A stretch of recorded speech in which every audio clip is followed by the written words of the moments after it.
Why are Christians so fake? Well, let me just take 30 seconds to push back against the implicit assumption in that question.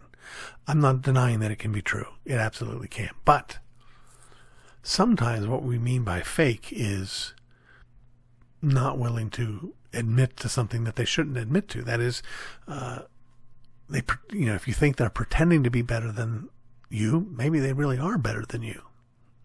Maybe they're not pretending at all. That said, we do have a problem in the church with Christians pretending to be better than they really are. Why do they do that? What's the point? Well, to help you understand, I want to draw an analogy. If you have seen or read The Stepford Wives, either version, there was a remake with Nicole Kidman 10 or 20 years ago, and it was originally made in the 70s. It's a story of a group of wives that are just so wonderful. They're everything a man would want them to be. They're calm, they're peaceful, they're diligent, they're loving, they're attentive. They mix the perfect martini, they're this and they're that. And we soon discover that these are essentially robots, and that the originals have been set aside somewhere. That's the short version of it. Imagine you're a real human being, and you're living in that world where everyone like you is perfect. And if you are found out to not be like them, you will be put away. Wouldn't you labor diligently to pretend to be better than you are? Wouldn't you think my only chance of surviving is to pass as someone as good as these Stepford Wives? Well, that's kind of the thing that we often have going on in our local churches. We show up on Sunday. We used to show up in our best clothes, but now we don't do that anymore because, wearing shorts and flip-flops is just so much more authentic. Our authenticity is what we wear, but it's not showing who we really are. We show up at church and we want to communicate to everyone in the church that our family has it together, that our kids have it together, that our spiritual life is going wonderfully, that we're just tickled pink to be here, and it's all sunshine and roses.